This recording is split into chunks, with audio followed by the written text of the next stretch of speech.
Ditangkap lagi sama Satpol PP. Malu kan ya? Malu banget itu ya. Oleh karena itu mohon ya kita harus bisa cerdas di situ. Kalau mau ke mall, izin dulu, pakaian diganti. Jangan pakai seragam terus ke sana pakai temtek lagi. Udahlah, bahaya ya. Nah, selanjutnya bicara standar pelayanan. Bapak sekalian sambil minum ya, bebas-bebas aja kita. Sekarang terkait dengan tadi yang saya katakan memasuki zaman teknologi, bahwa ternyata pelayanan ini murah, tidak harus mahal, tidak harus banyak kertas. Kenapa bisa menimbulkan mahal? Karena ada kertas. Dulu saya pernah mengusulkan STNK itu harus dalam bentuk KTP bentuknya. Karena di dalamnya bisa online semua. Ya, STNK itu dulu. Tapi sayang, karena apa? Karena masih ada oknum-oknum yang memanfaatkan situasi itu tidak bisa menghasilkan apa-apa. Itu masalahnya. Oleh karenanya sekarang nanti Ibu Joyce yang akan bercerita tentang yang bagaimana sih yang mengatakan pelayanan murah itu. Banyak nanti ceritanya. Nah, selanjutnya kami mau pelayanan bermutu. Wah, hebat, slogannya hebat. Apa gel-gelnya hebat-hebat. Tetapi hatinya belum tentu nerima sebetulnya. Ya nih, gak ada duitnya. Itu kan masalah. Ya, satu sisi pengen bermutu pelayanan, sisi lain, waduh kantong saya masih kosong nih. Ya, ini masalah. Ini masalah. Bila kita masih berpikiran seperti itu, jangan harap. Oleh karena itu, supaya kita tidak terlalu repot, segera ajukan pindah. Pindah. Supaya tidak konflik dalam diri kita ini, nanti sakit. Saya yakin sakit. Saya mau mengatakan yakin sakit. Kenapa? Karena kontradiktif dengan hatinya antara slogan, ucapan, aturan, hatinya tidak mau menerima. Ya. Apalagi yang di Samsat tuh. Gitu. Begitu dipindahkan dari Samsat langsung sakit. Mobilnya dijual, motornya dijual. Itu akibat. Ya, satu sisi kita ingin memberikan pelayanan tetapi hatinya belum siap. Ya. Itu masalah kaitan dengan akibat standar pelayanan yang ada, tetapi tadi yang saya katakan secara pribadi, secara apa ya, ini susah lah. Ya. Saya tidak ingin mengajak Bapak Ibu semua berkiprah dengan model apa kelompok agama itu yang tidak lagi berpikir masalah dunia. Bukan itu. Urusan duniawi itu sudah ada haknya. Ya. Sudah ada haknya. Nggak usah khawatir. Semua dikasih milik. Ya. Semua dikasih milik. Kalau semua dikasih milik yang sama, bahaya. Bahaya. Kalau semua sama nih miliknya, akan bahaya. Allah menciptakan seperti jari. Antara jempol, apa jempolnya? Ibu jari, kelingking, beda-beda fungsinya. Ya, karena fungsinya beda-beda, mereka tidak berantem. Tapi kalau dipersatukan menjadi set, wah, menjadi kekuatan kan? Itu contoh kecil. Allah sudah menciptakan seperti itu. Bayangkan kalau Allah menciptakan semua orang kaya, tidak ada yang makan, yang menyiapkan beras. Tidak ada. Iya, tidak ada tukang tambal ban lagi. Walaupun sekarang sudah mulai mencoba masalah tambal ban tidak lagi tambal, cukup kasih pupuk aja, pupuk apa? Serbuk sekarang sudah mulai. Nah, itu contohnya. Terus rusak mobil kemana? Pasti ke bengkel. Ya, ke bengkel. Di Arab Saudi juga katanya orang di sana tidak ada bengkel. Ada, sudah saya selusuri. Saya pernah berkunjung ke sana, saya sengaja pengen tahu bengkel. Ternyata banyak bengkel di sana. Gitu. Barang-barang bekas pun yang dijual ada di sana. Gitu, walaupun yang belinya adalah mukimin. Gitu. Ya. Nah, selanjutnya manajemen pelayanan transparan. Nah, ini banyak yang tidak transparan para pejabat. Dia biasanya bermain di belakang. Ya. Hati-hati kalau sudah keseleo tidak ada yang nolongin loh. kalau sudah ini kaitan dengan pelayanan transparan.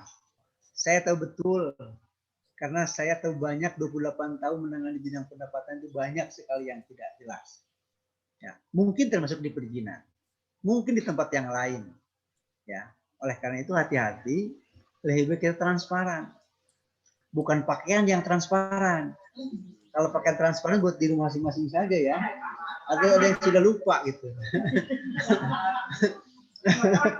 Ya, gitu. Memang betul harus.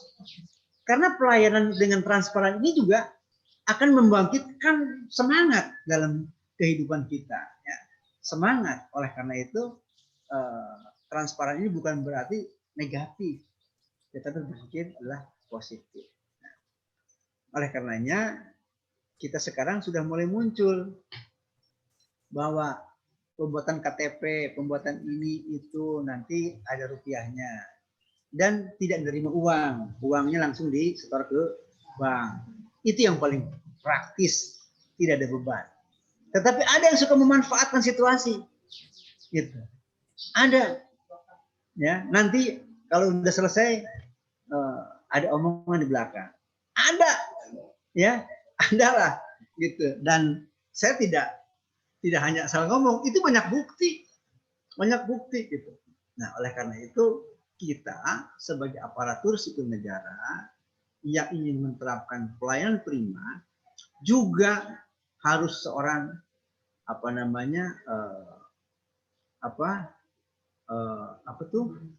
kaitan dengan untuk meningkatkan penghasilan tuh saya jadi lupa ya.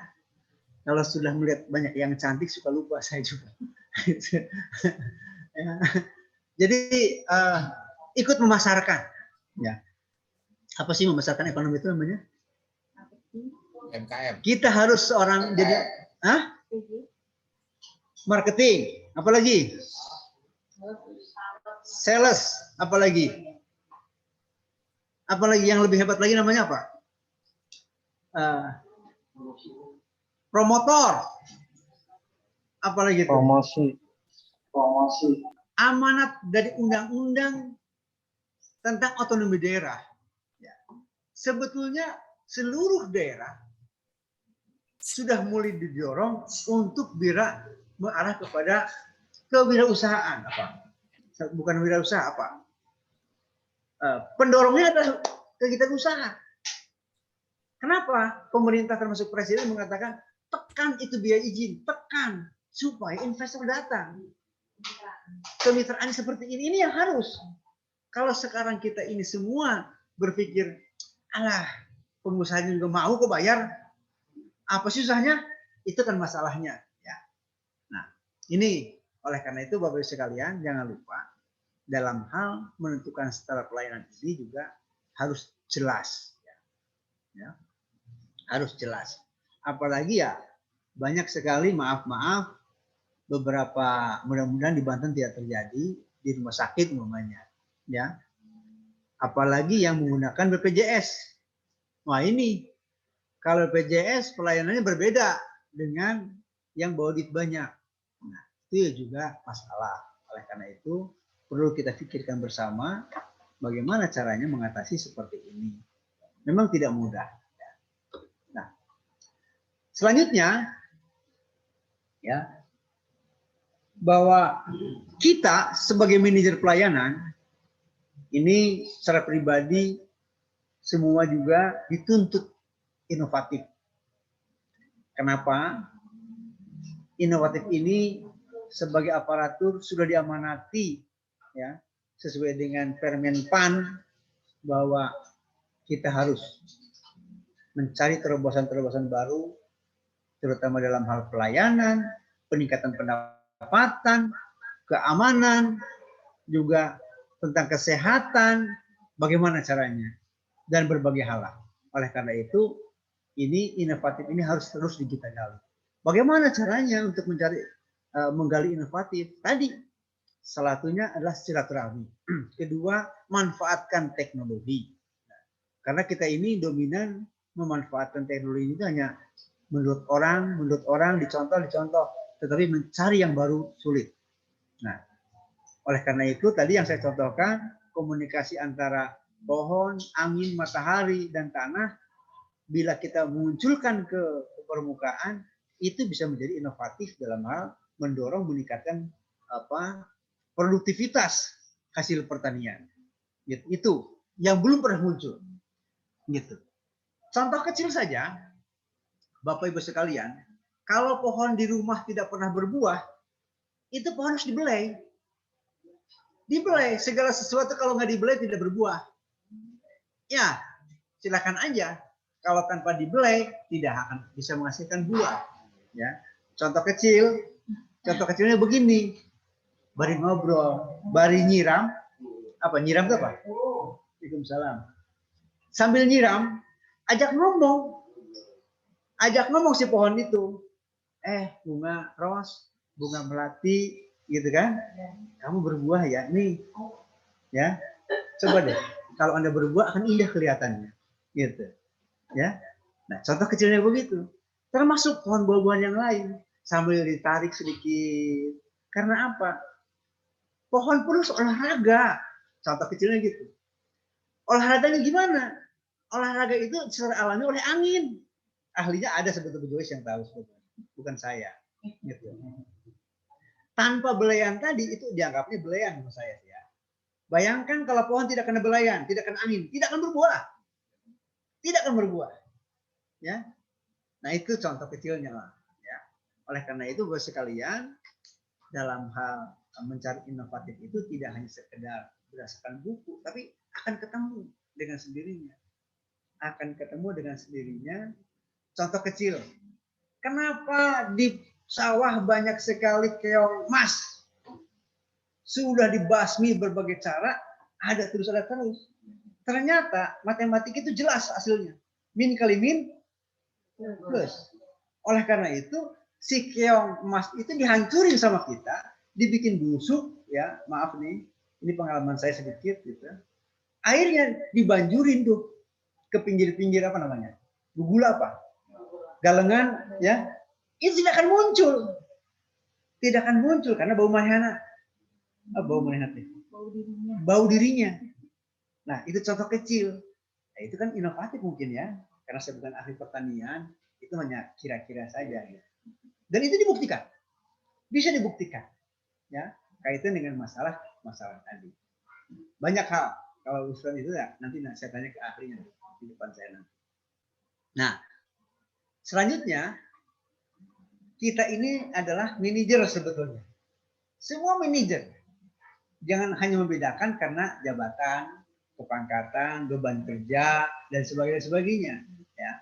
Bahwa bila kita tidak mampu melakukan koordinasi lintas vertikal, horizontal, diagonal, ini tidak akan jalan.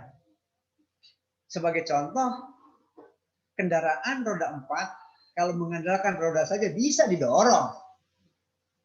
Ya. Tetapi si roda itu digerakkan oleh apa? Mesin. Ya. Mesin dipacunya oleh apa? Nah, ini akibat koordinasi.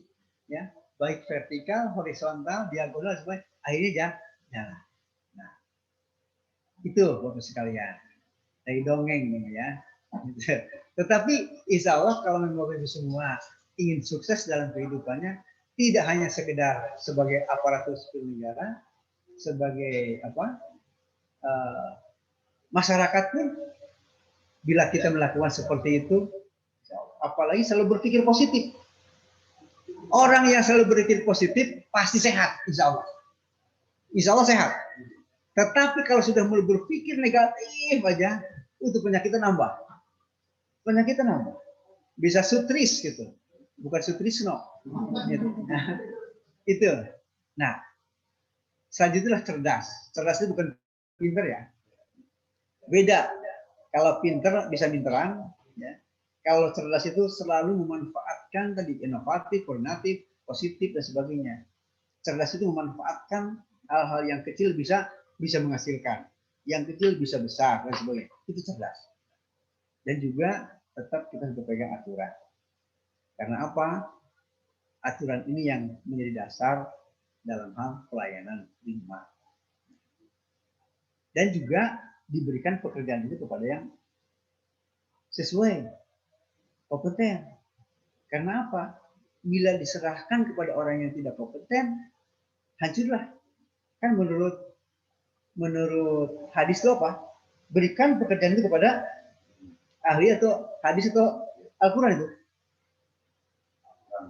Hah? Berikan pekerjaan itu kepada ahlinya, kan itu ya. Bila tidak diberikan kepada ahlinya, acak-acakan. Tunggu Hancur. saja. Hancur. Tunggu aja. Wah, ini kayak Aceh ini Habib ini. Betul kan, Cek? Betul, Pak. Tunggu saja kehancurannya. Jadi Aceh ulah lila-lila di Kesbangnya, gitu. Di Bapenda itu Pak, bukan Kesbang. Wah, sekarang di Bapenda apalagi sekarang? Hati-hati. Cicing wae si Uwa. Kasih tahu Pak. Jangan-jangan bisa hancur itu. Waduh, hati-hati Pak. Hati-hati ya. Iya ya Pak. Itu banyak istighfar. Istighfar Ya. terus Pak. Oleh karena Insya Allah, insya Allah. perilaku yang positif, cerdas, aturan yang dipegang. Dan terakhir adalah komitmen. Kalau kita melaksanakan secara komitmen yang benar, insya Allah tidak akan masalah. Bapak-Ibu sekalian, saya tidak akan banyak memberikan pertanyaan, tetapi saya mengakumulasi dari seluruh materi-materi sejak awal sampai akhir ini. Ya. Karena apa? Karena apa yang sudah disampaikan oleh pemateri sebelumnya, prinsipnya yang sudah saya sampaikan yang 3 tadi. Dari mulai orang. Ini laporannya tuh Teh. Yang di WA ya?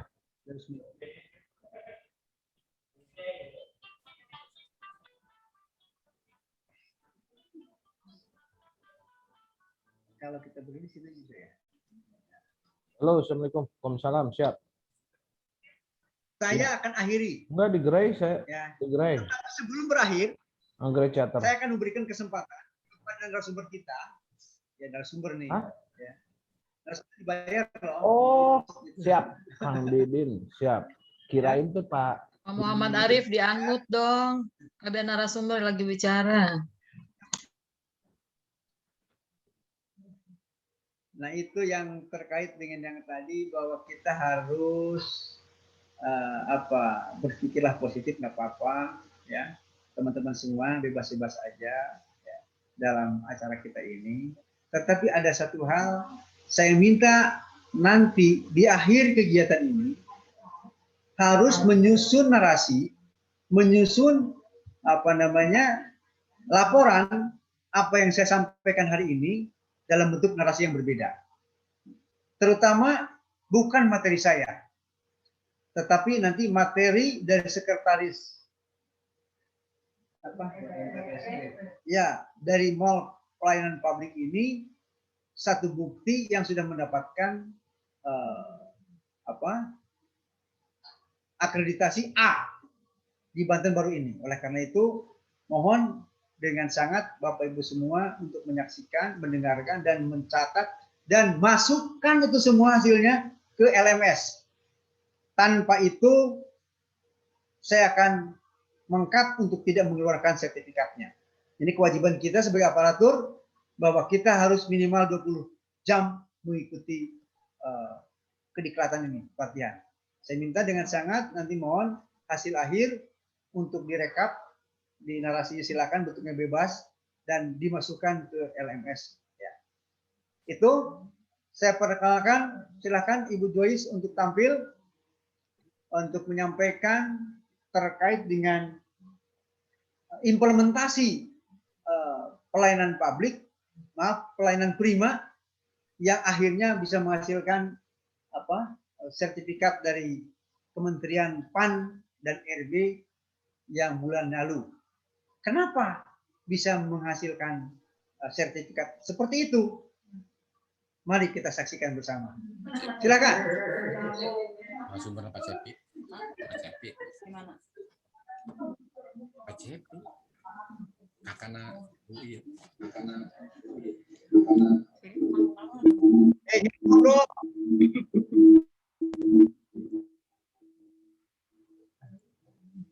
Assalamualaikum warahmatullahi wabarakatuh. wabarakatuh. Perkenalan Bapak Ibu sekalian. Perkenalkan kami sebenarnya komplit kami di sini ada para leader Punten Ibu suaranya nggak jelas. Punten Ibu. Suaranya kurang bagus. Punten Ibu Joyce suaranya nggak jelas. Ada ehonya. Ada ehonya. Ada eho. Masih ada echo? Nah, udah enggak? Sudah? Oke, sip. Sip. Lagi perkenalkan saya Kok masih ya? dari Masih. PMPTSP Kabupaten Pandeglang. Yang membidani, kita semua ini membidani Mall Pelayanan Publik Kabupaten Pandeglang yang tadi sudah diperkenalkan oleh Pak Cepi. Luar biasa, kami di sini juga mengikuti materi yang disampaikan Pak Cepi dan sepertinya materi beliau tadi merangkum proses yang kami alami dalam membangun Mall Pelayanan Publik selama 1 tahun. Jadi awalnya memang kita juga pesimis membangun Mall Pelayanan Publik ini karena kondisi kami yang memang jauh dari prima dan rasanya kita semua ini sudah pernah ikut diklat tim dan tahu benar bahwa kita memang harus jadi pelayanan prima. Tapi ternyata prosesnya itu memang tidak seindah yang dibayangkan, tidak semudah yang ada di materi kuliah-kuliah kita atau materi diklat-diklat kita, dan tapi bisa kita lakukan. Dan kami di sini mungkin berbagi cerita saja bagaimana kami mewujudkan teori atau materi yang Bapak Ibu sudah dapatkan dari mulai awal diklat ini ya. Saya tadi lihat daftar materinya mulai dari mindset pelayanan, kecerdasan emosi, standar pelayanan prima, standar sikap dan perilaku, teknik komunikasi, penanganan keluhan pelanggan, membangun personality dan positive attitude. Itu benar-benar kami jalani prosesnya dalam membangun mall pelayanan publik. Izinkan saya mewakili kami, di sini ada Bu Kadis dan teman-teman leader semua yang menjadi pendekar MPP ini untuk menyampaikan, bukan berarti saya yang paling paham, tapi kebetulan ini diramu sama-sama dan merupakan kerja bersama. Izinkan saya kita lihat dulu videonya ya, video Mall Pelayanan Publik Pandeglang itu kayak seperti apa. Kita lihat profilnya dulu deh. Sorry.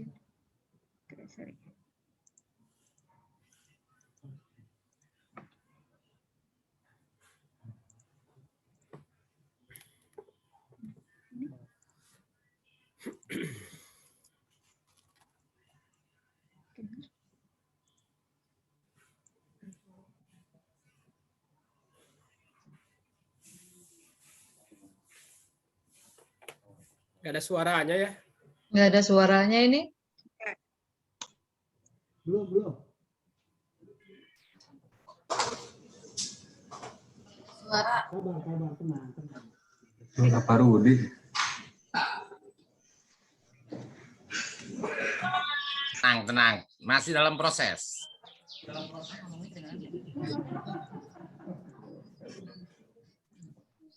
itu akan sukses.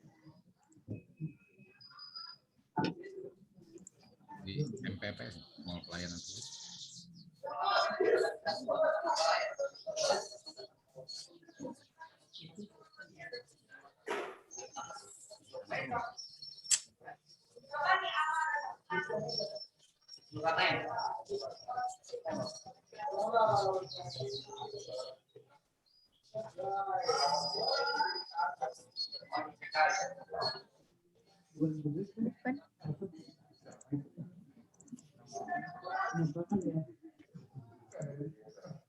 Suaranya dari sini.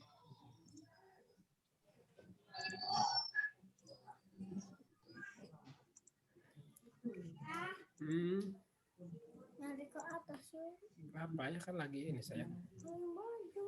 Ma Bibi ada nggak Bibinya? Bibi.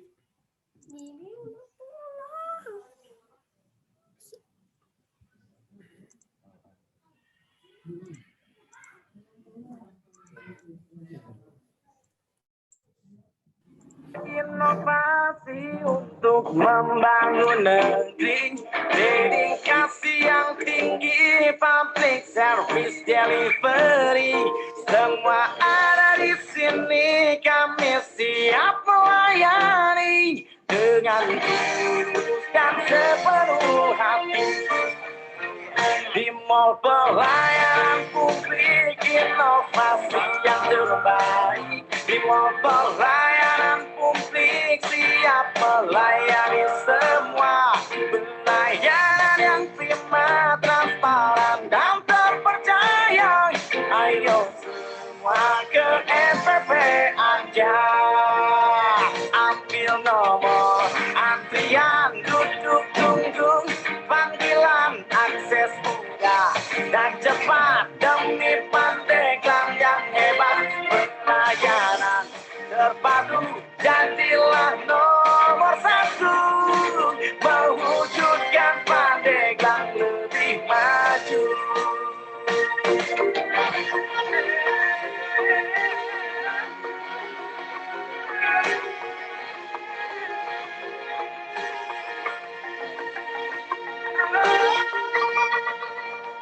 Ambil nomor antrian, duduk tunggu, panggilan akses mudah dan cepat demi Pandeglang yang hebat. Pelayanan terpadu jadilah nomor 1, mewujudkan Pandeglang lebih maju.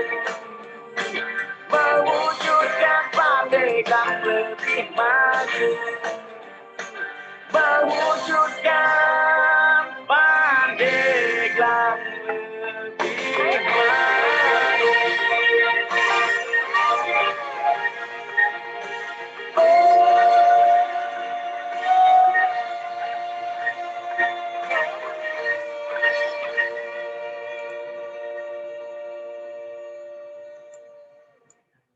Oke, satu lagi ya tentang perjalanan kami. Ada di video ini berikut. Kita lihat. 2 lagi juga nggak apa-apa, Bu. Jangan kebanyakan. Ya, berani. Rudi mah pegang nonton itu, yang lain Rudi mah. Jangan, Pak. Ayo Rudi. Nawar Rudi, Pak.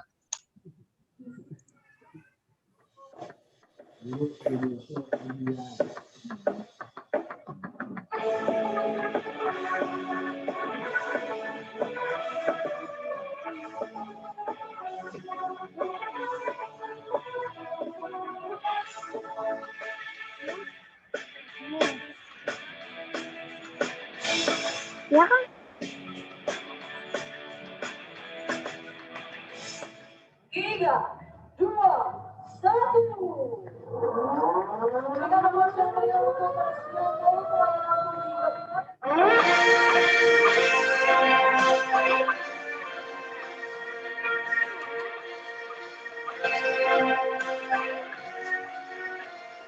Berani berinovasi untuk membangun negeri, dedikasi yang tinggi, public service delivery, semua ada di sini, kami siap melayani dengan tulus dan sepenuh hati. Di Mall Pelayanan Publik, inovasi yang terbaik. Di Mall Pelayanan. Pelayanannya bagus banget, cepat banget. Solusi dan keperluan kita itu langsung ditangani dan langsung dapat jalan keluarnya. Kemudian tempatnya juga sesuai dengan protokol COVID-19. Ada tempat cuci tangan, ada hand sanitizer, dan tempat ada jarak. Pokoknya nyaman banget deh. Cepat, dipermudah dan nggak dipersulit. Dan ingat di sini tuh nggak ada namanya uang tip atau bersih. Dengan fitur daftar online itu pakai aplikasi ya. Jadi MPP ini udah punya aplikasi, kita tinggal daftar online, nyampe sini udah scan barcode dan langsung ke counter yang dituju. Itu pelayanannya ramah, dari security, kemudian customer service, mengarahkan dan lain-lain. Pokoknya kalau disebut pelayanan itu service excellent. Tadi saya habis ngurusin mulai dari kartu keluarga, akte, terus ngambil kartu NPWP. Pelayanannya luar biasa. Saya bangga jadi orang Pandeglang kalau lihat kayak gini nih. Jadi mulai dari kartu keluarganya, akte, itu cepat banget. Yang awalnya kita harus menghabiskan waktu berjam-jam, di sini masih bisa hitungan menit. Dengan adanya MPP, alhamdulillah sangat membantu sekali, terutama dari efisiensi jarak dan waktu. Terus pelayanan juga alhamdulillah ya, semua sampai fotokopi dan sebagainya, sampai scan juga alhamdulillah dibantu. Walaupun saya baru ke sini, udah canggung juga Bu, karena dilayani dengan baik, jadi kita enjoy gitu ya, menikmati banget, maunya lama, cuma saya malu. Saya pikir mall pelayanan umum ini tidak banyak ya, mungkin kalau di Banten saya belum menemukan selain di Pandeglang. Jadi sebagai warga Pandeglang, saya sangat senang, bangga sekali, mudah-mudahan ke depannya semakin lebih profesional, meskipun saya lihat ini udah suatu yang sangat profesional.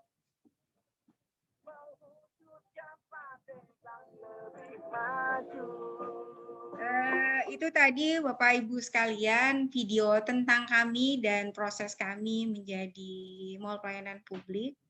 Jadi kalau masalah kemarin dapat penghargaan, kemudian jadi menjadi referensi buat jadi Perpres, itu bonus. Alhamdulillah bonusnya menjadi obat lelah setelah setahun berdarah-darah, kalau bukan suka bilang, Ibu Bupati suka bilang kita berdarah-darah, tapi worth it banget untuk dijalankan oleh kita semua. Dan saya pikir kita semua bisa mewujudkan pelayanan prima yang sesungguhnya. Kalau penilaian dari Kemenpan RB atau dari lembaga-lembaga lain itu hanya sebenarnya pemicu ya, pemicu dan standar bagaimana kita mencapai pelayanan prima. Izinkan saya share screen tentang materi PowerPoint-nya ya.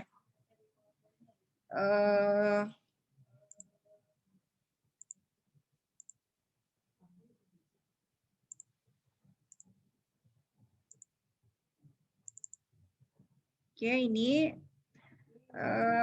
saya mencoba menyambungkan dengan tadi materi yang disampaikan oleh Pak Cepi di awal tentang bagaimana kami selama 1 tahun ini membangun komitmen pelayanan dalam membangun mall pelayanan publik.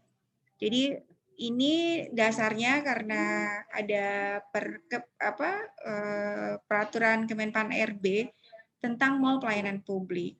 Belajar dari tadi kondisi-kondisi pelayanan publik di Indonesia, di daerah yang tidak transparan, mahal, rumit, dan membuat pegel masyarakat itu tadi, maka kemudian muncullah ide tentang mall pelayanan publik oleh pusat dalam bentuk peraturan Kemenpan RB. Dan itu pertama. Yang kedua juga karena Ibu Bupati kami jalan-jalan ke Banyuwangi. Dulu sebelum COVID itu kita senang banget jalan-jalan ke tempat lain untuk belajar. Dan kadang-kadang ada yang hal menarik yang kita ingin tiru, dan kebetulan Bu Bupati dan tim kemarin 2 tahun yang lalu tuh main ke Banyuwangi dan mampirlah ke mall pelayanan publik Banyuwangi. Dan pulang-pulang dari sana, walaupun kami nggak ikut, beliau pengen punya mall pelayanan publik. Maka kemudian ketika kami dikasih challenge seperti itu, ya kita langsung berembuk supaya mall pelayanan publik itu bisa berdiri di Pandeglang, terlepas dari keterbatasan kami sebagai daerah yang tidak terlalu lapang ke finansialnya. Kalau dari ini data Pandeglang saja, mungkin Bapak Ibu juga sudah tahu lah bahwa kami adalah salah satu daerah tertinggal di Banten, walaupun sudah lepas label tertinggalnya, tapi kami adalah selalu dua daerah yang tertinggal di Banten dibanding 6 kabupaten kota lainnya. Baik dari ekonominya, sosial, budaya, ini masih banyak yang PR yang harus kami kerjakan. Dan terlepas dari itu, kami mencoba untuk terus memperbaiki kinerja, termasuk salah satunya pelayanan publik, dan dengan luas yang sangat luas ya, dengan jumlah penduduk yang 1,2 juta, dengan finansial yang tidak terlalu lapang karena masih mengandalkan transfer pusat, tapi kita tetap harus berprestasi. Nah, ini kalau cerita awalnya itu DPMPTSP, dimulai dari DPMPTSP, Dinas Penanaman Modal dan Pelayanan Terpadu Satu Pintu, panjang banget memang singkatannya. Pokoknya perizinan lah ya. Terus kami tipe A, 3 bidang, sekretariat, sama seperti yang lain. Setengah dari pegawai kami adalah ASN dan setengahnya adalah digerakkan oleh teman-teman honorer. Dan perjalanan itu kami mulai dari 2017 sebenarnya. Jadi bukan proyek sekejap mata, tapi proyek yang panjang. Dimulai dari ketika kami mencoba memperbaiki kondisi internal ya. Tahun 2017 itu kami mulai rubah front office, kemudian pegawainya kasih seragam, pelatihan dan lain-lain. Dan itu cuma bisa dapat nilai B dengan catatan. Tahun 2018. Tahun 2019 tetap kita lakukan perbaikan, tapi cuma bisa dapat kategori B role model. Naik sih, cuma nggak terlalu bagus, tidak terlalu signifikan. Kemudian dari Ombudsman kami dikasih label zona kuning, jadi belum hijau tapi sudah lumayan kuning. Dan dengan berbagai perbaikan di kantor lama itu kami cuma bisa setinggi itu pencapaiannya. Tapi kemudian ketika kami membangun MPP selama 1 tahun di 2020, dapat bonus dari yang tadi sampaikan, dapat penghargaan pelayanan prima, kategori dari 221 kabupaten se-Indonesia itu kami salah satu dari 15 kabupaten yang dapat kategori A. Dan kedepannya ini bukan selesai urusan, tapi masih banyak award atau penilaian kualitas pelayanan publik lain, baik dari KPK, dari BKPM RI, Kemendagri, yang kami ingin juga bisa memicu kami memperbaiki layanan prima kami gitu. Karena prima itu bukan segalanya, karena di dalamnya itu masih banyak inovasi yang kita bisa lakukan. Nah, ini dia piagam yang baru kami dapat seminggu yang lalu lah, dari Bapak Menteri Cahyokumolo, dan rasanya inilah obat hati, berperih-perih memperbaiki orang, standar dan proses yang tadi Pak Cepi sampaikan. Memang tidak gampang, tapi seperti saya sampaikan worth it sekali untuk kita kejar. Nah, ini jadi kami dalam sisi SDM atau orang tadi, kami mencoba merubah paradigma mindset dari SDM DPMPTSP, tidak hanya masalah urusan tunjangan khusus, tapi ternyata mindset itu harus dirubah. Tunjangan khusus dikasih segede apapun, kalau cara berpikir dan sistemnya tidak diperbaiki, ya tunjangan kinerja kemana gitu. Dan itu sudah kita lihat di berbagai instansi. Kami juga mencoba selalu memberikan penilaian pegawai terbaik per 3 bulan, ajak pelatihan, piknik plus pelatihan ya. Jadi tetap senang-senang tapi ada ilmunya, setahun sekali. Mencoba berbagi kebersamaan. Setiap hari Jumat kami pengajian sama-sama. Habis pengajian langsung evaluasi. Ya senang-senang tapi sambil juga merubah mindset. Kemudian kami juga diawasi oleh KPK. Ini mujarab sekali nih dari KPK ini monitoring kami, sehingga kalau sudah dengar kata KPK itu mau nggak mau jadi semangat kerjainnya. Kemudian 3 bulan sekali kami juga dicek perbaikan yang kami lakukan. Selain dari sisi SDM mindset, kami juga harus memperbaiki sarpras atau sistem supaya SDM itu terpacu untuk memperbaiki diri. Jadi ada 54 titik CCTV yang membuat kita juga berhati-hati dalam berperilaku dan memberikan layanan. Karena CCTV itu menangkap semua apa yang dilakukan oleh teman-teman baik di front office maupun back office. Dan kemudian standar juga semua kami standarkan, bagaimana menyapa, bagaimana perizinan, bagaimana memproses, termasuk janji layanan atau maklumat pelayanan itu kami tempel di ruang paling depan, mengingatkan kami dan mengingatkan pemohon supaya akan janji yang kita bikin. Kami dulu pikir maklumat itu nggak penting gitu, ini cuma sekedar display yang dipasang, tapi ternyata di situ adalah janji yang dilihat setiap hari, yang merupakan janji kita kepada masyarakat dan juga mungkin pada diri sendiri. Dan media informasi juga kita optimalkan. Nah, kemudian dari aplikasi kami digitalisasi semuanya. Jadi dulu manual, terus kemudian kami pakai aplikasi, orang lain belum pakai aplikasi nasional, kami sudah pakai aplikasi nasional, OSS baru di launching, kami sudah pakai OSS launching. Jadi memaksa diri, mau nggak mau harus pakai digital supaya penyakit-penyakit lama tentang pelayanan publik itu nanti selesai. Seperti yang tadi Pak Cepi juga sampaikan, kasus pelayanan publik itu salah satunya muncul karena ada tatap muka dan adanya manual-manual itulah yang bisa diurus di belakang. Nah, kalau udah digital kan ngurusnya pakai komputer gimana lewat belakangnya gitu. Tapi ada aja sih, tapi diminimkan. Kemudian dulu izin itu ada di beberapa OPD, tapi kemudian lama-kelamaan mulai terpusat di DPMPTSP. Nah, kemudian kami juga melalui proses penilaian kepuasan masyarakat, kepuasan pelayanan kami oleh masyarakat. 2016 itu kami cuma dapat 62 skornya, itu manual, masih pakai kuesioner yang diisi, dicentang-centang oleh pemohon penilaian. Tapi kemudian tahun 2020 kami sudah online dan langsung meningkat menjadi 90. Jadi memang selain juga karena caranya diganti dan kami juga memperbaiki diri, kepuasan masyarakat itu kemudian naik, dan alhamdulillah itulah penilaian yang dari sisi pemohon, bukan kami yang menilai diri sendiri.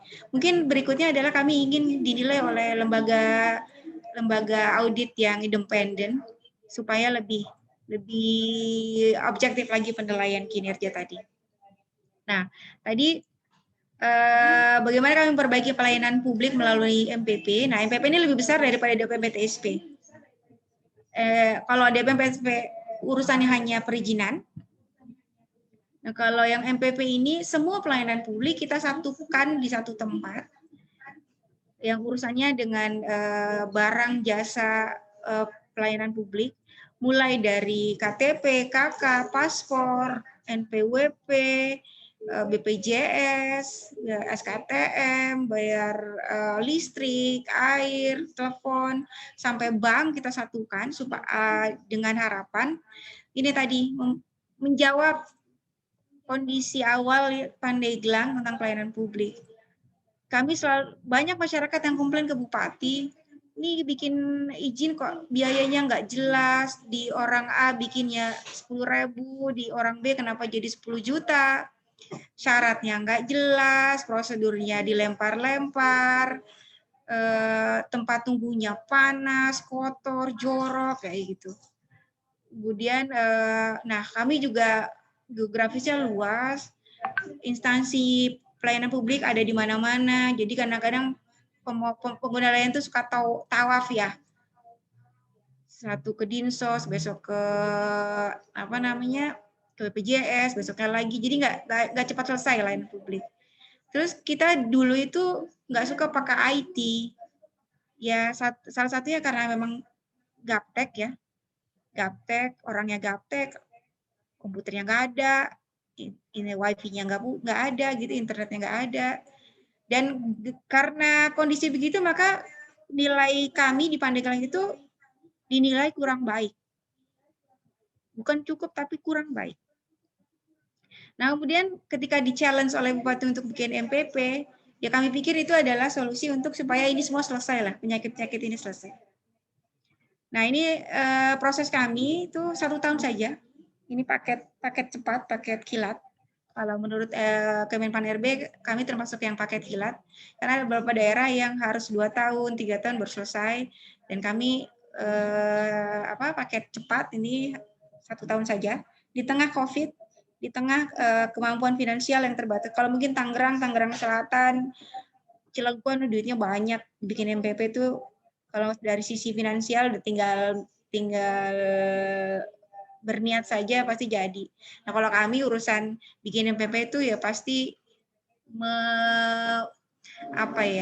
mengurangi jatah yang lain, dan itu harus menjadi komitmen. Maka ini muncullah kaitannya dengan komitmen tadi ya, bagaimana di tengah duit yang nggak banyak kita berkomitmen untuk bikin MPP. Nah dari mulai 2019 itu kami punya 76 rencana aksi detail ya. Nah, ini penting sekali. Bagaimana kita merubah pelayanan publik, bagaimana kita berkomitmen, itu salah satu bentuknya adalah dengan punya rencana aksi detail. Ini bentuk komitmen. Karena di rencana aksi detail ini ada siapa berbuat apa dan kapan harus selesai. Ditandatangani bersama dan dikerjakan bersama. Ini adalah bentuk komitmen yang paling real. Kalau kita cuma rapat dan bicara tanpa rencana aksi yang disepakati, maka rapat untuk menghasilkan rapat berikutnya. Jadi inilah strategi kami membangun komitmen. Yang paling utama adalah kita mempunyai rencana aksi detail yang disepakati dan komitmen bersama. Sampai akhirnya kemudian bisa diresmikan tanggal 31 Agustus kemarin sebagai MPP ke-27 dari 35 MPP yang ada di Indonesia. Sampai saat ini ada 35 MPP. Dan kami diresmikan langsung oleh Pak Menpan RB di tengah pandemi COVID, sementara teman-teman MPP yang lain itu via Zoom. Jadi Pak Menpan RB itu mau datang ketika memang MPP itu spesial. Dan alhamdulillah kami setelah dievaluasi oleh Kemenpan RB dianggap layak untuk diresmikan langsung oleh Kemenpan RB. Dan itu adalah suatu hal yang bagi kami juga reward yang tidak tertulis bahwa diakui inovasinya bisa didatangi oleh Menpan RB. Nah, kemudian ini kami selalu ditanya adalah inovasi. Pelayanan publik itu selalu ditanya dengan supaya dapat A, itu harus ada inovasi. Maka kemudian inovasi itu kami selalu gali setiap hari. Salah satunya adalah manager on duty, kayak supervisor gitu. Kemudian SKM kami online pakai tablet, kayak di Waralaba itu kalau habis belanja kan suka puas tidak puas gitu ya, langsung di situ, tidak harus pakai kuesioner yang disebar, tidak harus pakai pihak ketiga. Kami lakukan sendiri. Kami punya air minum ala bandara, kemudian kami gunakan instrumen elemen desain badak, dan satu lagi adalah koneksi antar konter. Jadi dulu ngurus BPJS tuh harus komunikasi dengan Dinkes dan Disduk Capil. Disduk Capil itu lama, tapi sekarang dalam hitungan menit sudah bisa langsung verifikasi dan selesai. Di situ ada 223 layanan, ada 23 instansi, 1.500 hektar kekuatan 1.500 meter persegi, hektar gede banget ya lapangan bola. Listriknya 1.500 kVA, internetnya 1 GB. Nah, Sarpras ini kami komit sekali, Sarpras itu harus sesuai dengan arahannya Kemenpan RB. Mulai dari karpet disabilitas, ruang laktasi, toilet khusus disabilitas, internet, dan lain-lain itu kayak kami penuhi. Memang banyak sekali item. Kalau mau jadi pelayanan prima, standar Sarprasnya itu memang lumayan banyak. Dan itu satu-satu benar-benar harus dilihat dan diyakinkan ada. So far sampai sampai Maret ini ada 25.000, tertinggi 350 per hari. MPP ini dijalankan oleh 71 petugas harian, 5 manajer on duty, dan koordinator MOD. Sistem IT-nya kami sudah sangat digital, mulai dari booking antrian via Android, kemudian pakai dashboard, real time tracking, statistik langsung kelihatan dan terkoneksi dengan Kemenpan RB. Kami juga publikasinya tadi salah satu media informasi pelayanan publik prima itu harus publikasinya tersampaikan informasinya, mulai dari YouTube, website, sampai ke rambu-rambu jalan juga kami adakan. Nah ini ya sampai Maret kemarin tuh hampir 25.000 dan SKM-nya sudah masuk ke skornya 91,62, jadi sudah sangat baik. Jadi teman-teman yang nanti pengen cita-cita pengen SKM-nya naik 90-an ya polanya hampir sama. Ikuti saja aturan-aturan main yang sudah dikeluarkan oleh Kemenpan-RB. Nah ini ya, masuk ke sesi bagaimana kita membangun komitmen. Tentu saja kita harus kembali pada siapa saja yang terlibat. Siapa saja yang terlibat ini sangat penting karena bagaimana membangun komitmennya ini beda-beda. Ya, dan pihak yang terlibat dalam MPP Pandeglang itu mulai dari eksternal, internal lintas OPD, sampai tahap operasional MPP. Sampai sekarang ini tahap operasional MPP. Eksternal ini mulai dari Kemenpan-RB, kementerian lembaga yang bergabung mengisi counter. Di kami itu ada imigrasi, ada Polres, Kejaksaan, Kemenak, KPP, BPN, PDAM, PLN, Taspen, BPJS Ketenagakerjaan, BPJS Kesehatan, BJB, BRI, PT Pos, OPD-nya DPMPTSP, Disduk Capil, Bapenda, Dinsos, Disnakertrans, PU, Dinkes, LH, dan HISUP. Ini cara membangun komitmennya setiap ini beda-beda. Nanti kami akan coba rincikan. Kemudian selain dengan pihak eksternal, kami juga harus membangun komitmen dengan lintas OPD. Karena MPP ini dibangun keroyokan.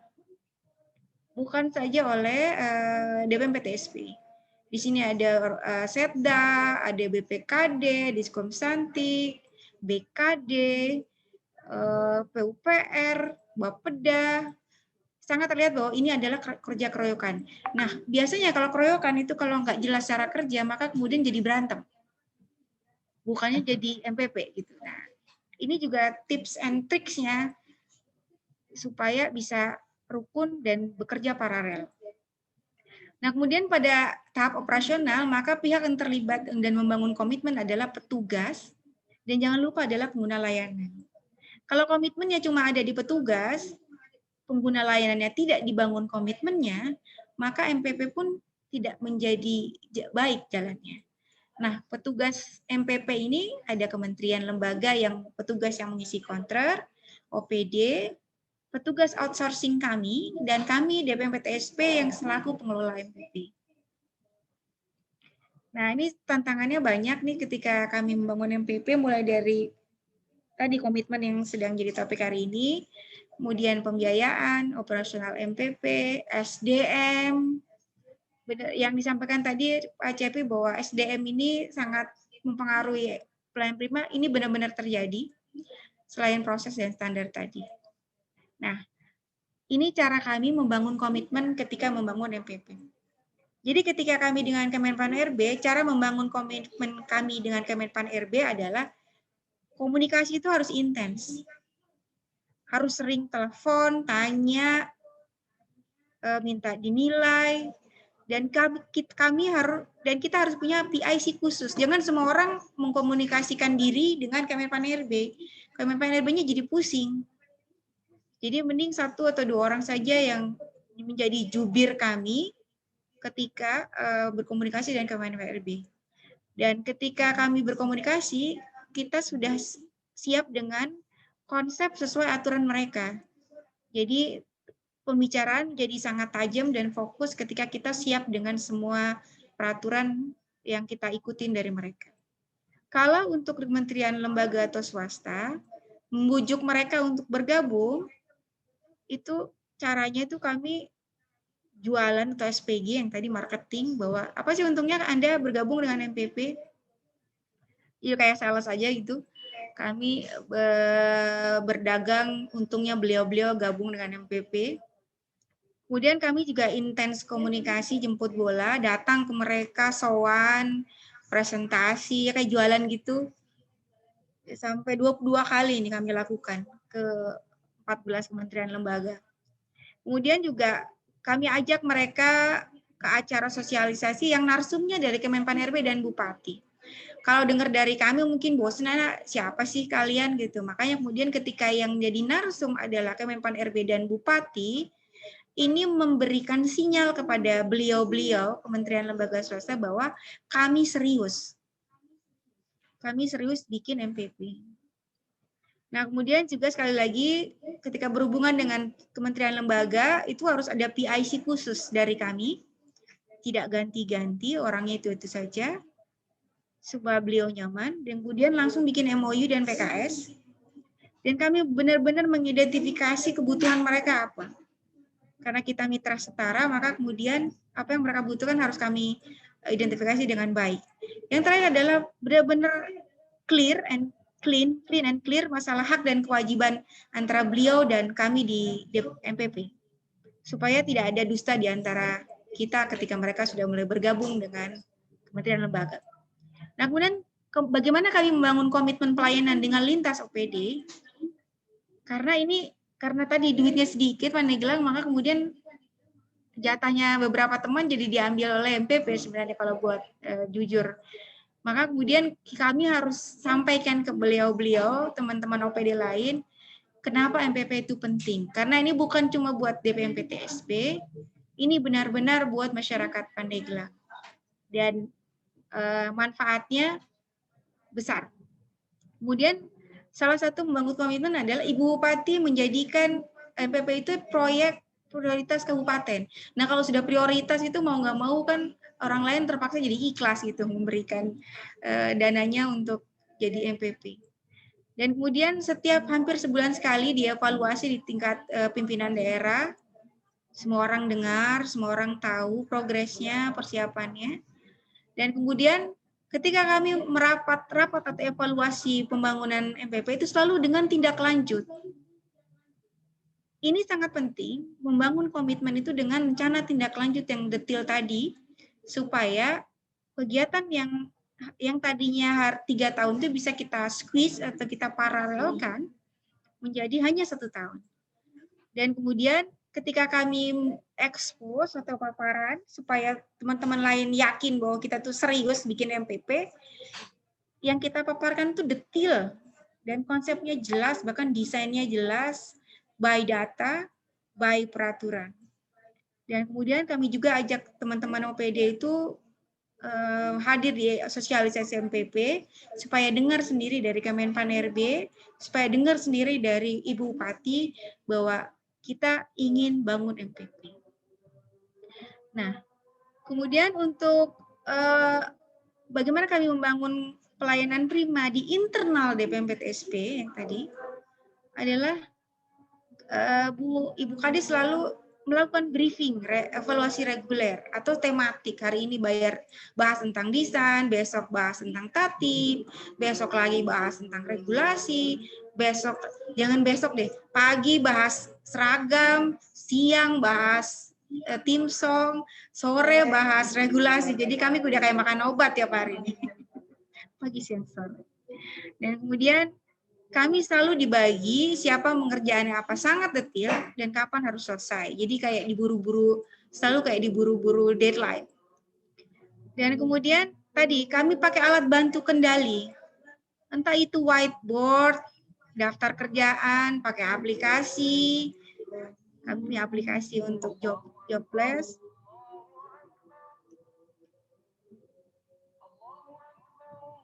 Sebentar. Terus kemudian, nah belajarnya kami googling, studi tiru, kaji peraturan dan inovasi. Jadi memang lihat-lihat MPP tetangga, pergi ke beberapa MPP dan lain-lain. Tidak banyak, kami cuma lihat 3 MPP yang dekat-dekat saja supaya bisa ditiru. Kemudian kami bangun sistem SOP dan based on data. Dan selalu ada reward dan punishment buat kami di dalam kalau misalnya ada target yang tidak tercapai. Seperti tadi, bagaimana membangun mindset pelayanan prima di internal kami sendiri, tadi mulai dari dipaksa, terpaksa, bisa, biasa, dan alhamdulillah sekarang mulai jadi budaya.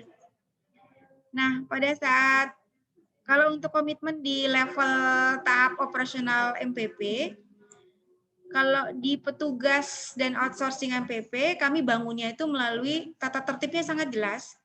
SOP pekerjaan MPP juga sangat jelas. Setiap hari bagaimana mereka bekerja selalu disupervisi oleh manajer on duty. Di manajer on duty selalu mengingatkan nggak boleh makan di counter, tidak boleh pakai sendal, harus pakai salam, harus mengisi aplikasi SKM. Ini teman tugasnya MOD. Dan setiap bulan kami pengelola MPP selalu mengevaluasi. Kalau tidak dievaluasi biasanya merasa diri sudah selalu prima, padahal kadang-kadang tidak. Dan kami selalu membuatkan laporan ke pimpinan masing-masing instansi bagaimana petugas yang dititipkan ke kami itu menjalankan pekerjaannya.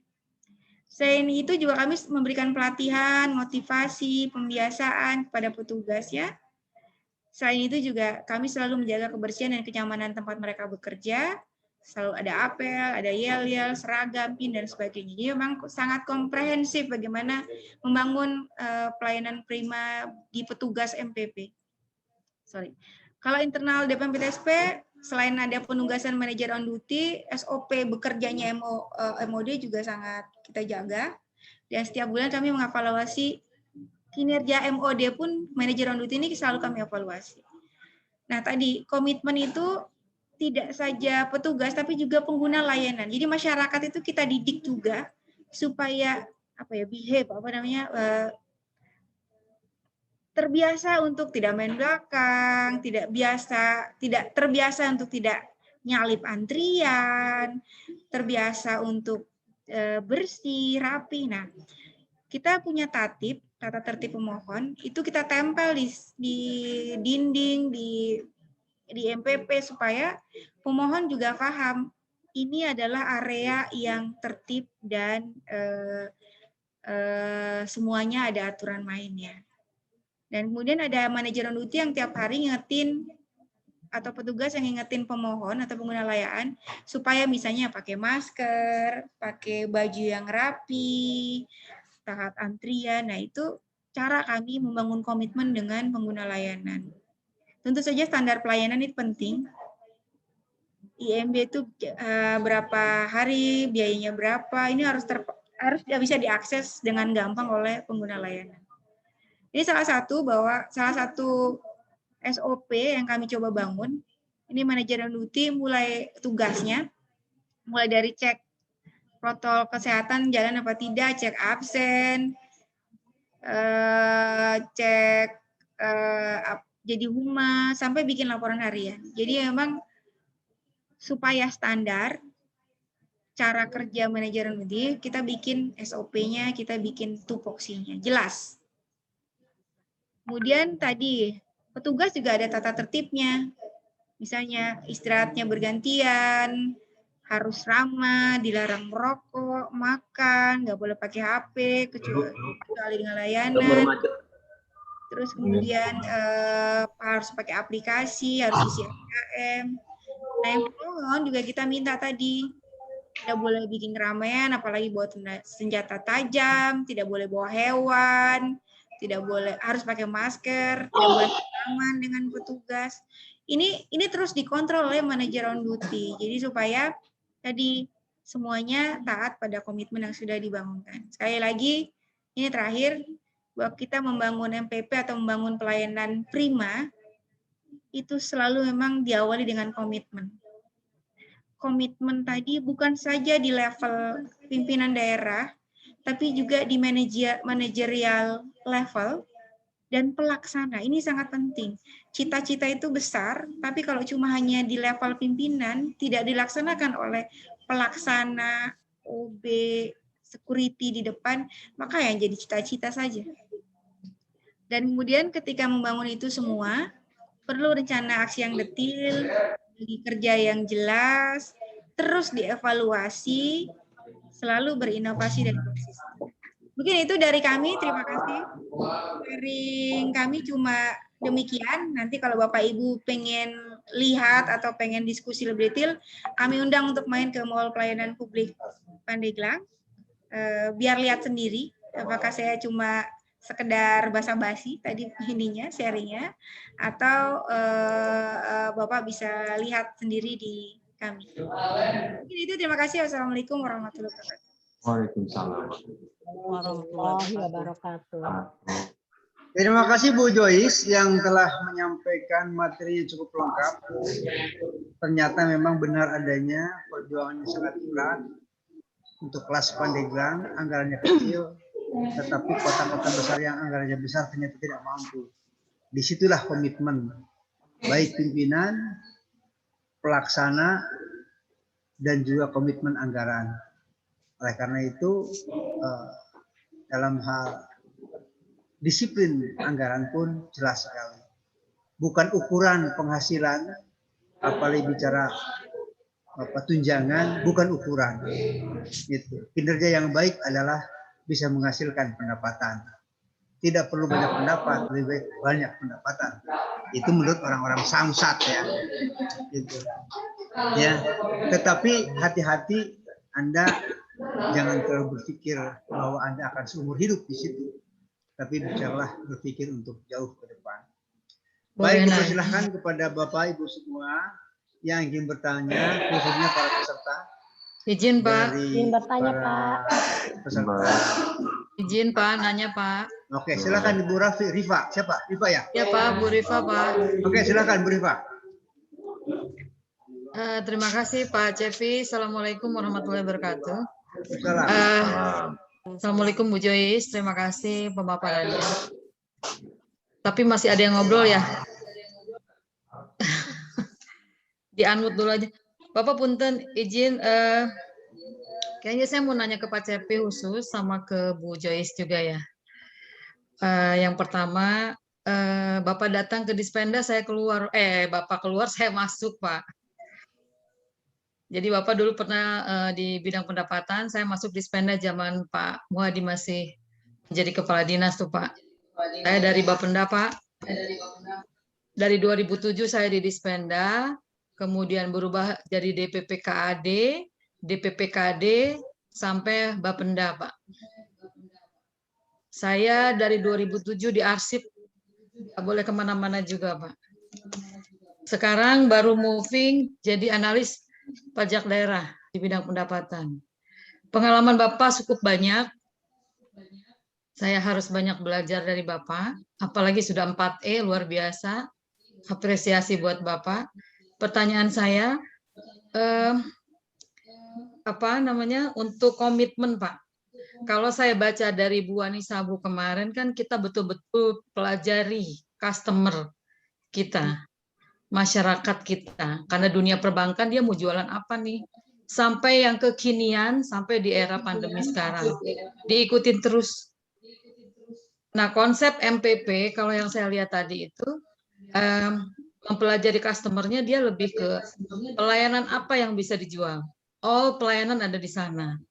Baru kemudian, cuman pertanyaannya menurut pendapat Bapak, karena kita lagi-lagi di dunia birokrasi ini kan nggak bisa berdiri sendiri, harus semua keroyokan, kata Bu Joyce ya.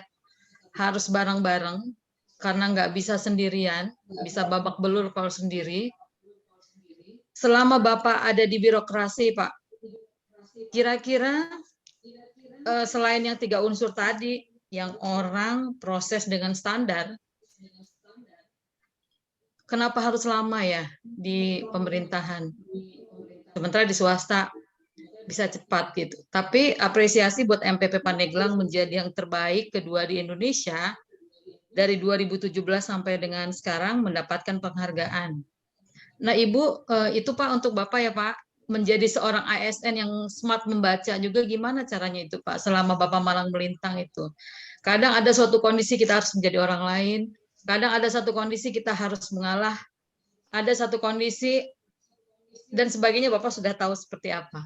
Untuk Ibu Joyce, ruangannya paripurna, tapi saya lihat belum ada center file ya Bu, atau saya belum lihat tadi. Karena hiruk pikuk organisasi, semua ada di dokumen yang harus diselamatkan. Kalau saya karena lama di arsip, itu sangat penting ketika nanti ada audit.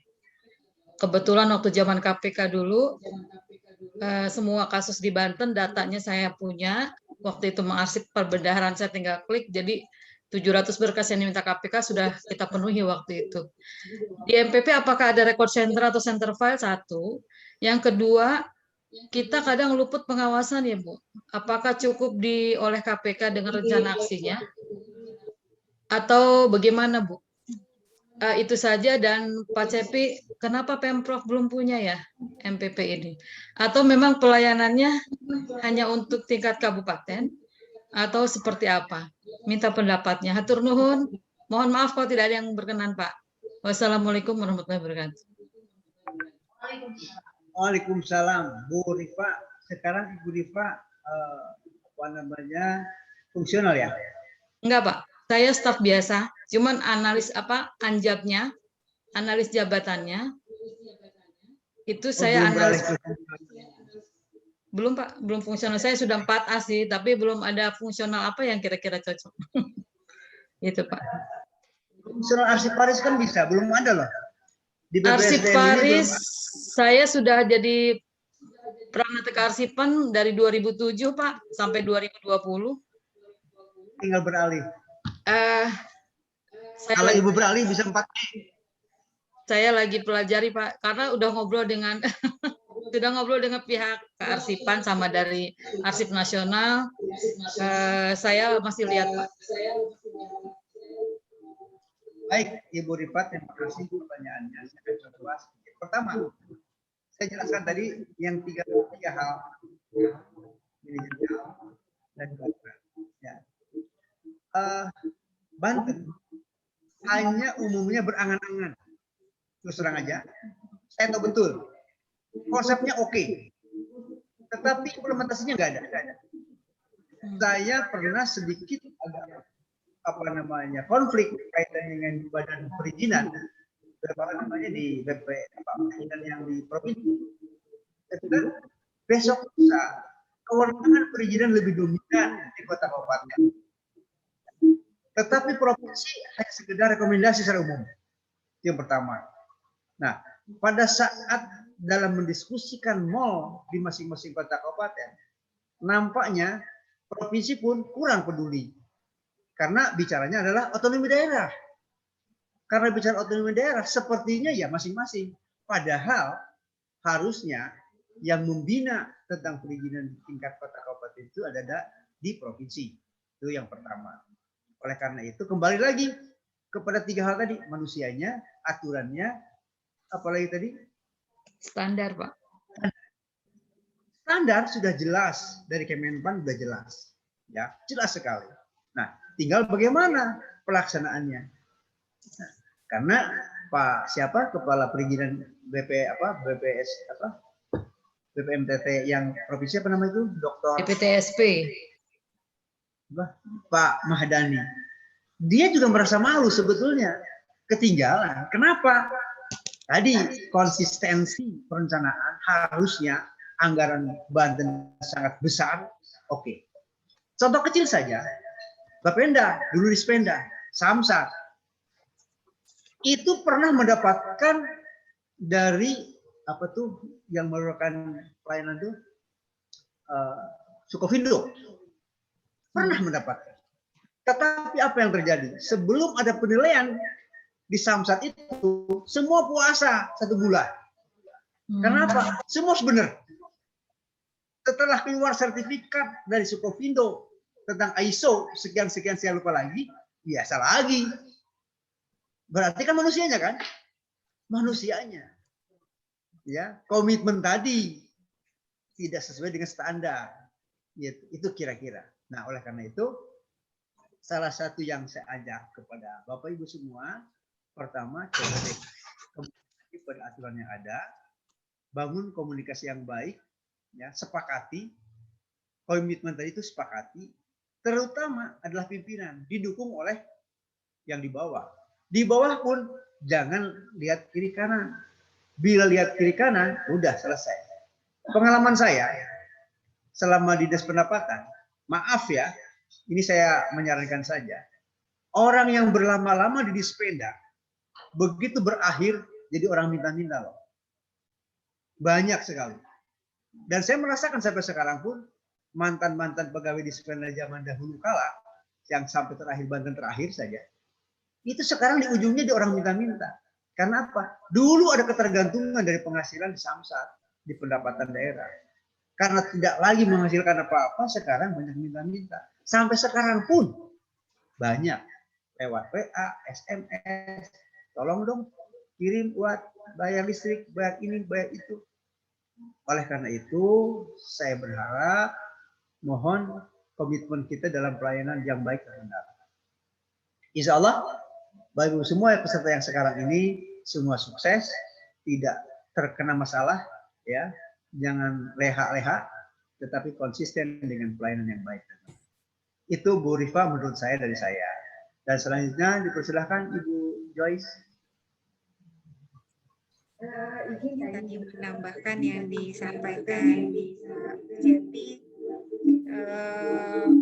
tentang angan-angan dan kemampuan kita membaca ya Bu ya.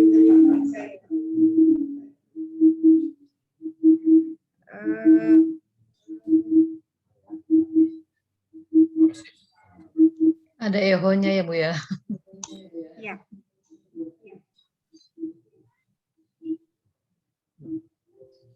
Oke, sudah mudah-mudahan tidak eko lagi. Kalau saya merasa sebagai ASN saya sudah 30, masa kerja saya sampai 32 tahun ya. Memang wajahnya aja kayak anak SMP katanya atau teman-teman. 32 tahun itu adalah masa kerja yang tidak singkat ya. Dan sepanjang perjalanan saya rasa kita semua pasti pernah pergi ke tempat lain, lihat kantor orang lain, pergi rapat di hotel segala macam, dan itu pergi ke bank, dan kita sebenarnya melihat, membaca bagaimana sebenarnya pelayanan publik yang sebenarnya. Jadi kalau lihat kantor yang rapih itu pasti di swasta biasanya, dan di pemerintah sebenarnya pengen, cuma karena nggak terpola dengan baik, tidak terencana dengan baik, biasanya cuma jadi angan-angan. Jadi emang banyak di kita tuh pengen punya ini, pengen seperti ini, tapi ketika harus dibikin oleh kita sendiri, maka kemudian capek susah, duitnya banyak, nanti kalau jadi, kalau enggak kan pasti dicela sama orang. Tapi saya pikir pengalaman kami di MPP itu sebagai salah satu bentuk bahwa ketika kita ingin meniru hal yang baik, ya memang capek, memang ada penolakan bahkan dari internal, resistensi internal pada perubahan mindset tadi luar biasa. Dan siap tidak disukai, siap capek, siap gagal juga, tapi bisa kita lakukan. Ikutin aja aturan-aturan main yang sudah dilakukan oleh Kemenpan RD tentang pelayanan publik. Itu sudah dituntun sekali sebenarnya, tinggal kita lakukan saja, konsisten. Dan tadi yang center file ya Bu ya, kami pakai server, udah punya server, jadi sudah di digital semua, file-filenya. Arsipnya digital semua. Digital. Oke. Kalau untuk MPP ya, kalau untuk yang perizinan, kami juga selain yang fisik juga kami punya ruangan khusus untuk yang file fisik, tapi juga digitalnya juga ada. Ya kita juga belajar dari pengalaman yang Ibu tadi sampaikan. Kalau nggak dirapikan dari awal, biasanya pas lagi ada apa-apa, susah nyarinya.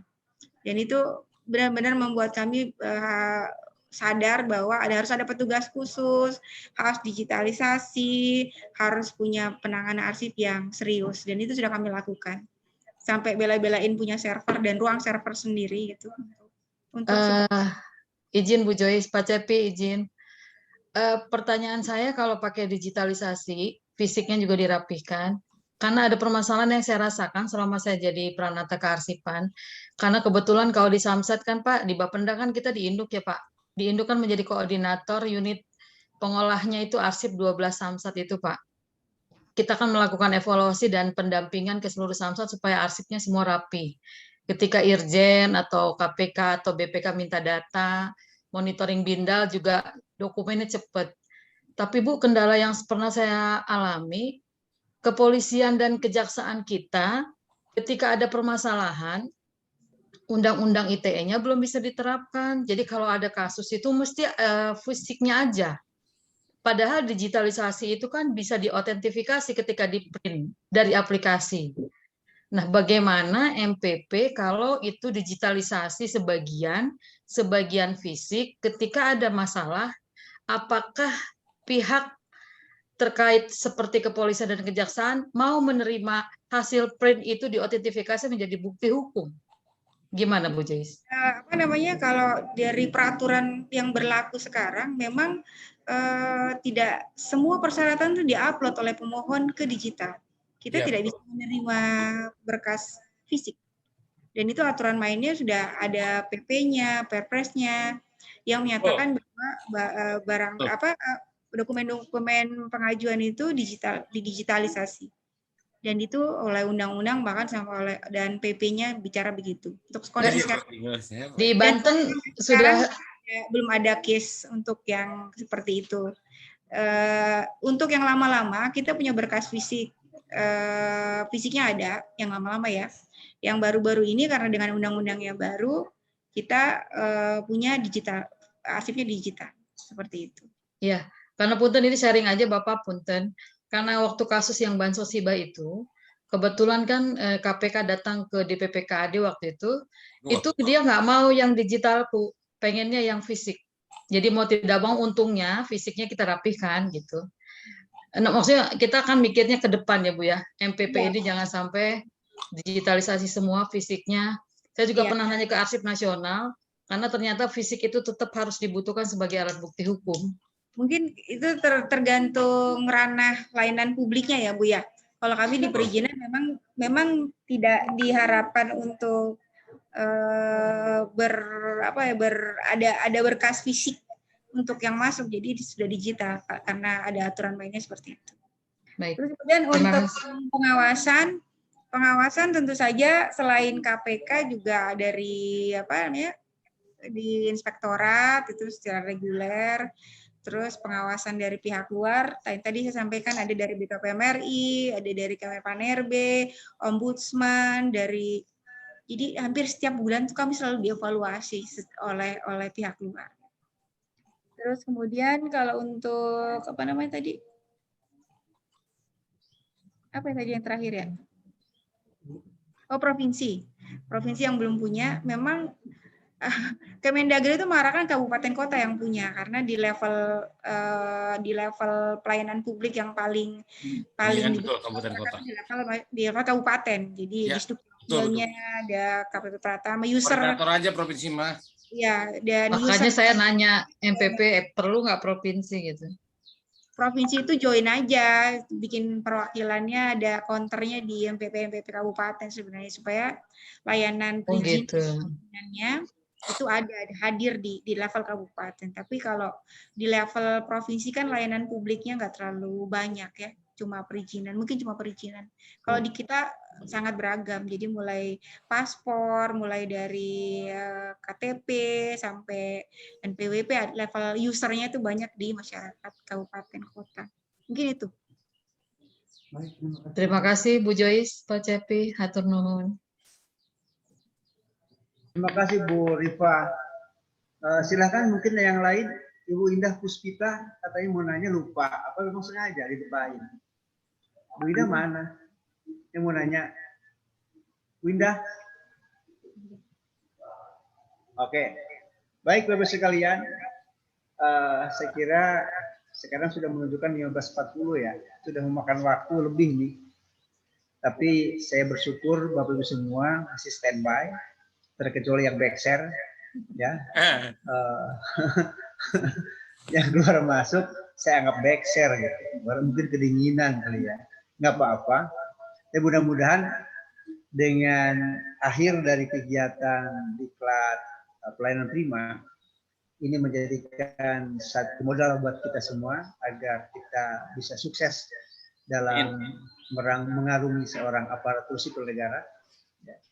Jangan lupa kembali kepada agama yang dianut agar memang betul-betul diterapkan dalam kehidupan dalam seorang pegawai. Dan sedikit informasi, sebetulnya MPP di Pandeglang pun memberi kesempatan kepada Bila Samsat akan buka di sini nggak ada masalah sebetulnya. Prinsip nggak ada masalah. Sudah, Kalau Pak. Samsat akan buka Kasih, di Pak. MPP. Sedang Sekedar dalam proses, Pak. informasi saja. Izin. Baik Bapak sekalian, kalau memang tidak ada lagi yang akan bertanya karena sudah kita melewati beberapa menit, harusnya kita berhenti 15.30 ya. Nah, kita selesai pertemuan kita. Mohon maaf kalau ada hal yang kurang berkenan. Saya tidak bermaksud macam-macam, tapi saya ingin memotivasi kita semua, termasuk saya sendiri, Bu Joy semua, agar kita sebagai aparatur semuanya paripurna dan happy ending. Ya. Kita berharap seperti itu. Saya kira itu yang dapat sampaikan. Terima kasih. Wassalamualaikum warahmatullahi wabarakatuh. Waalaikumsalam warahmatullahi wabarakatuh. Narasumber kita Pak Haji Cepi dari SPND Provinsi Banten, mudah-mudahan bermanfaat buat teman-teman. Sangat baik semuanya. Bapak dan Ibu semuanya peserta, saya rasa tidak cukup sampai di sini ya. Silakan kontak langsung dengan Pak Cepi. Barangkali ada hal-hal yang ditanyakan, silakan kontak langsung dengan beliau. Terima kasih. Dan besok jangan lupa kita pakai kaos ya.